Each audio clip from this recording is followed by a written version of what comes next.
Yann nous le disait tout à l'heure en ouverture du culte, nous entrons aujourd'hui dans la période de l'Avent, un temps ponctué de 4 dimanches, au travers desquels nous cheminons vers Noël et nous nous préparons à célébrer la naissance de Jésus, le Dieu fait homme.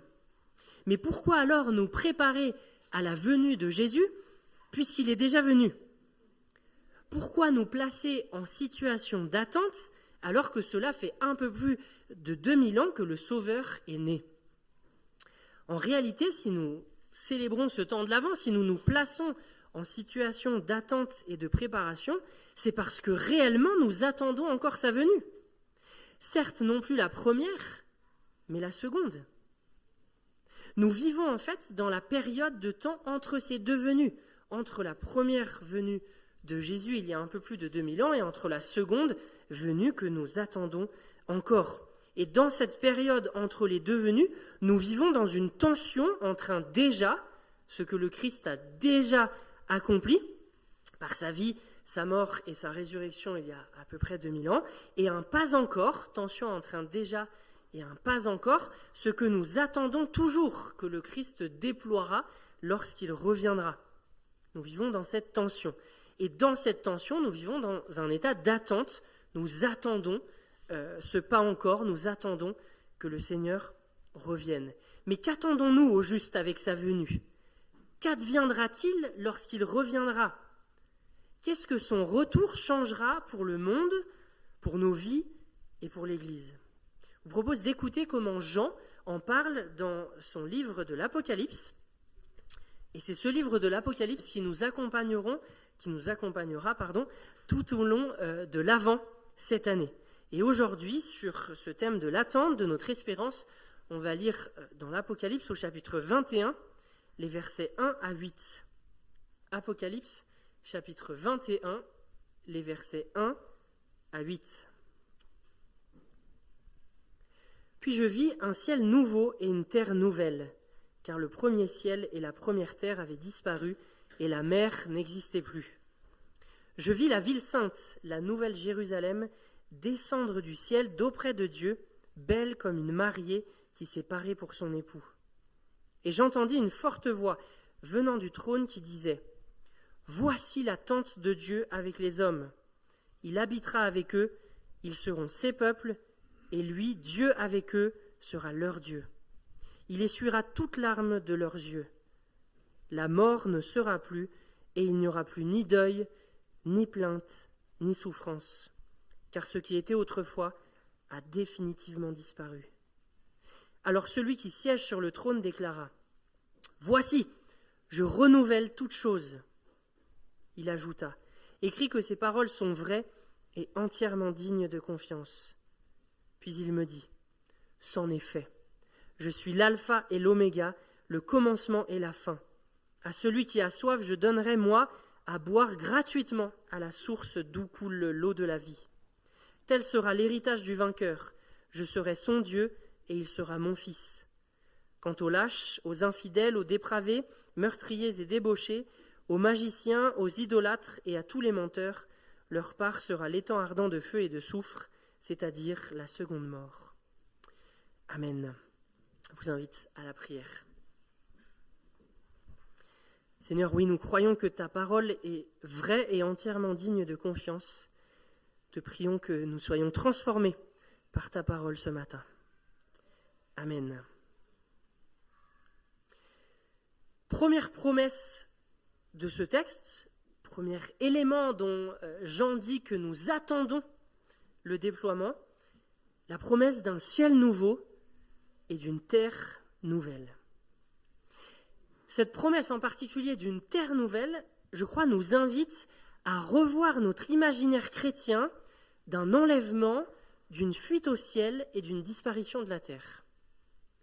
Lorsqu'on demande aux chrétiens ce en quoi ils espèrent et ce qu'ils attendent, c'est souvent cette réponse qu'on obtient.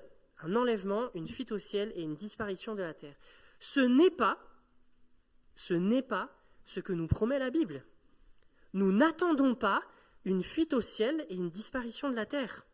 Ce que nous attendons, et ce que le texte que nous avons lu promet, c'est que Dieu descende du ciel sur la terre, avec la Jérusalem céleste, pas que nous montions au ciel pour vivre une vie d'âme flottante dans les cieux pour l'éternité.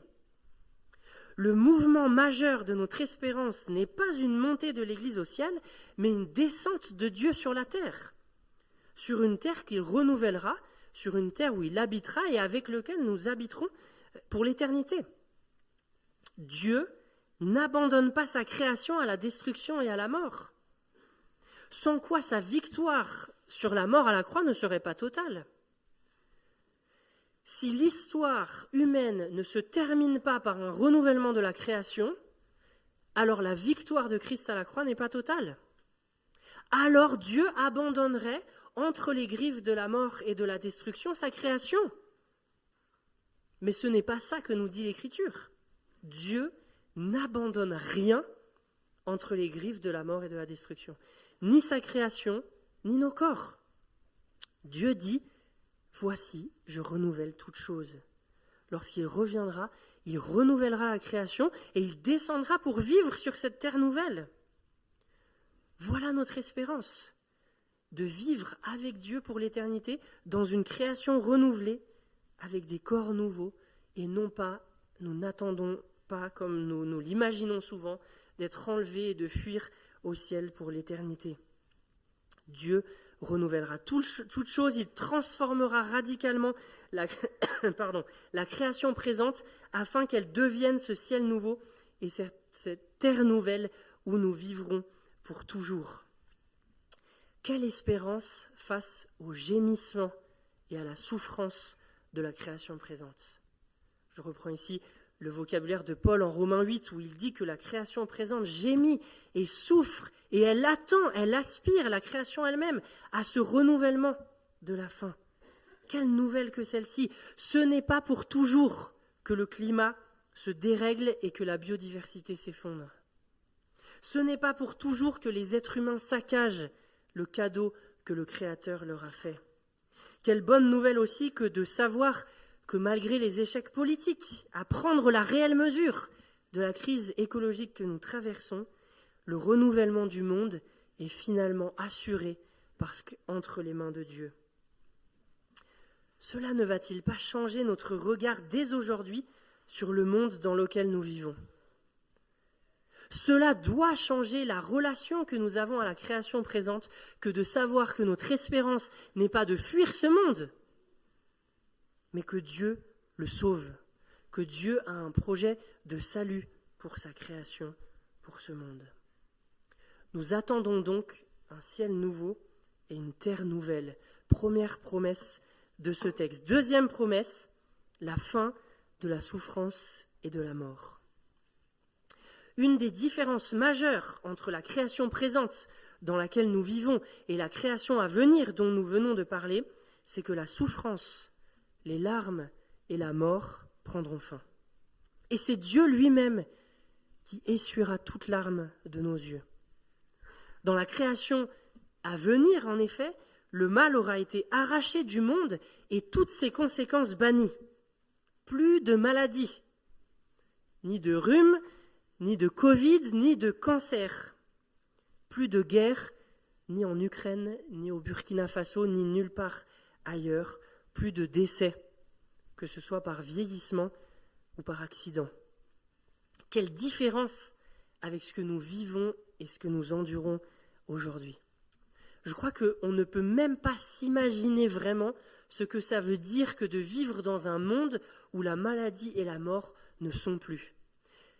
La maladie et la mort font tellement partie intégrante de la création dans laquelle nous vivons aujourd'hui qu'il nous est quasiment impossible de nous imaginer ce que c'est qu'une création, une nouvelle création, où la mort et la maladie et la souffrance n'est plus. Mais là encore, même si nous avons du mal à nous imaginer ce que ça veut dire au fond, notre espérance doit changer notre regard sur ce que nous traversons aujourd'hui dans ce monde-ci. Par cette espérance d'une nouvelle création où la souffrance n'est plus, où la mort n'est plus, nous comprenons que lorsque nous souffrons aujourd'hui dans nos corps, le problème ne vient pas de nos corps, mais de la corruption qui s'y est attachée. Ce que nous attendons n'est pas d'être délivrés de nos corps, mais que la corruption en soit extirpée, que nos corps soient restaurés. En un mot, nous attendons la résurrection de nos corps. Oui, ce jour-là, lorsque nous ressusciterons avec le Christ, lui qui est déjà ressuscité, la mort ne sera plus, le dernier ennemi aura définitivement été vaincu. Encore une fois, si nos corps ne ressuscitent pas, si nos corps ne sont pas restaurés, alors la victoire du Christ à la croix n'est pas totale. Et la mort ne sera jamais définitivement vaincue. Mais si nous ressuscitons lorsque le Christ vient, alors la mort sera un jour définitivement vaincue. Alors, grâce à la croix, grâce à sa mort et à sa résurrection, un jour Jésus réarrachera tout ce que la mort a pris, nos corps et le vieillissement de la création elle-même. Tout cela sera repris à la mort par le renouvellement de toutes choses lorsque Jésus reviendra. Un ciel nouveau et une terre nouvelle, la fin des larmes et de la mort. Troisième promesse dont nous parle ce texte et sur lequel j'aimerais attirer notre attention ce matin. Dans cette nouvelle création, l'Église, comprise comme la communauté universelle des croyants, sera littéralement le lieu d'habitation de Dieu. Promesse plus subtile à saisir dans ce texte, mais le texte le dit, je vais le détailler. Dans cette nouvelle création, la communauté des croyants sera littéralement le lieu d'habitation de Dieu. Le texte nous parle d'une nouvelle Jérusalem, d'une ville donc, qui descend du ciel et qui est décrite comme une mariée qui s'est parée pour son époux. Et dans la suite du chapitre que nous n'avons pas lu ce matin, mais je vous invite à le lire ce soir pour continuer la réflexion sur l'avant, dans la suite du texte, cette nouvelle Jérusalem, cette ville, est décrite plus précisément encore comme l'épouse de l'agneau, c'est-à-dire comme l'épouse de Jésus. Or, dans le Nouveau Testament, cette image de l'épouse de Jésus est utilisée pour parler de l'Église. On comprend donc que cette nouvelle Jérusalem qui descend du ciel, cette ville, en fait, c'est une manière imagée de parler de l'Église de la fin des temps, de l'ensemble des croyants de tous les lieux et de tous les âges qui seront réunis autour du Seigneur lorsqu'il reviendra, qu'il descendra pour renouveler la création. Cette nouvelle Jérusalem, c'est donc une image, une manière imagée de parler de l'Église de la fin des temps. Et lors de la descente de cette nouvelle Jérusalem, le texte dit qu'une voix forte qui vient du trône dit « Voici la tente de Dieu ». Voici la tente de Dieu. De quoi s'agit-il ? C'est une manière de faire référence à l'Exode. L'Exode, vous savez, c'est cet épisode où le peuple de Dieu de l'Ancien Testament est sorti d'Égypte, où il était tenu en esclavage. Dieu l'en a libéré et l'a fait passer à travers le désert pour marcher vers la terre de Canaan. Et dans ces 40 ans de désert, comment est-ce que Dieu était présent au milieu de son peuple ? À travers une tente qui était une sorte de préfiguration du temple qui allait être construit en dur à Jérusalem par Salomon. En attendant la construction de ce temple, Dieu était présent au milieu de son peuple par cette tente dans laquelle il habitait et là où Moïse allait à la rencontre de Dieu. Eh bien, à la fin des temps, il nous est dit que cette Église universelle qui sera rassemblée autour de Dieu lorsqu'il descendra sur la terre renouvelée, cette Église universelle sera la tente de Dieu, le lieu où il habite sur la terre. Et si vous lisez là encore la suite du chapitre 21 et le chapitre 22 de l'Apocalypse, vous verrez qu'il est dit que le trône de Dieu sera dans la ville. Il habitera littéralement sur cette création renouvelée et nous le verrons face à face.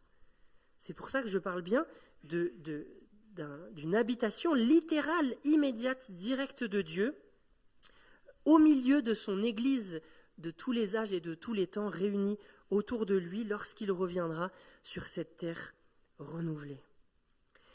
Mais ce qu'il faut comprendre, c'est que si l'on parle ici de ce texte de l'Église de la fin des temps, de l'Église qui sera réunie lorsqu'il reviendra, le fait que cette Église soit tente de Dieu, lieu littéral d'habitation de Dieu, c'est ce que l'Église d'aujourd'hui est déjà en germe. Oui, l'Église d'aujourd'hui n'est pas toujours belle. Oui, l'Église d'aujourd'hui ne fonctionne pas toujours comme elle devrait fonctionner, et ses membres pêchent trop souvent, encore les uns envers les autres et contre leur Seigneur. Mais cette Église, la nôtre et toutes les autres qui sont sur terre aujourd'hui, cette Église porte déjà en elle la promesse de ce qu'elle sera. Déjà, Dieu y habite par son esprit. Déjà, elle est le chantier du temple de Dieu. Elle n'est pas encore ce temple de Dieu de la fin des temps où le Seigneur habitera au milieu d'elle, mais elle en est déjà le chantier. L'Église est donc déjà une irruption du ciel sur la terre, et bien qu'elle soit loin d'être parfaite, loin de là, nous continuons de marcher au milieu de cette Église, nous continuons de la servir, nous continuons d'œuvrer au sein de ce chantier, parce que nous avons en vue le projet final de Dieu, parce que nous avons en vue ce jour où elle sera enfin, cette épouse parée, belle, sans tache et sans reproche, parce que Dieu l'aura transformée ainsi, ce jour où elle sera littéralement le temple de Dieu. Voilà quelle est notre attente, voilà quelle est notre espérance, voilà vers quoi nous fixons nos regards. Un ciel nouveau et une terre nouvelle, la fin de la souffrance et de la mort, du deuil, la demeure de Dieu au milieu de nous. Lilou, en te faisant baptiser, tu as scellé ton union au Christ, tu as été associé à sa mort et à sa résurrection, et tu marches désormais avec son peuple vers cette nouvelle création dont le texte nous parle.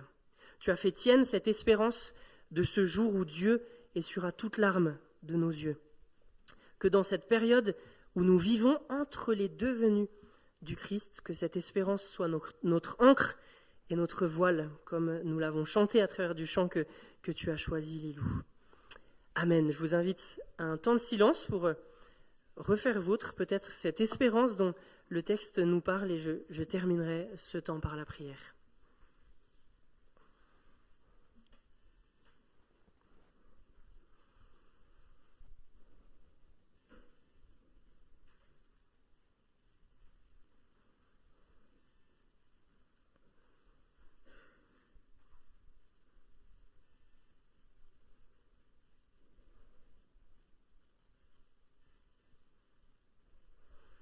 Seigneur, merci parce que tu n'abandonnes pas ta création à la destruction, à la corruption que nous, êtres humains, lui faisons subir.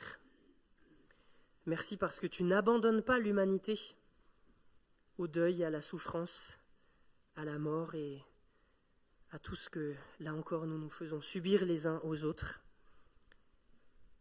Mais tu dessines un plan de salut. Tu dessines un projet à travers duquel tu rachètes ta création et l'humanité.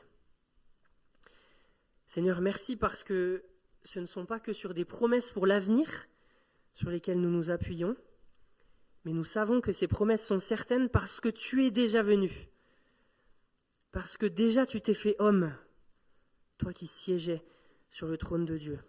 Tu es venu marcher humblement parmi nous. Tu as vécu la vie que nous vivons en tout, hormis le péché. Déjà, Seigneur, tu as donné ta vie à notre place pour que nous soyons réconciliés avec toi. Déjà, tu es ressuscité et tu nous as offert et ouvert le chemin de la vie. Et c'est sur la base de ce que tu as déjà fait, que tu as déjà accompli, que nous savons que ce que nous attendons pour l'avenir est certain et entièrement digne de confiance, et que nous pouvons l'attendre avec espérance. Oui, Seigneur, tu renouvelleras ta création, tu ressusciteras nos corps et tu essuieras toute larme de nos yeux.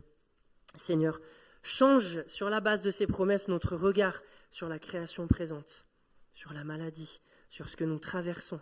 Fais de cette espérance notre ancre et notre voile, en gardant nos yeux fixés sur ce projet d'avenir que tu as. En ton nom, Jésus. Amen.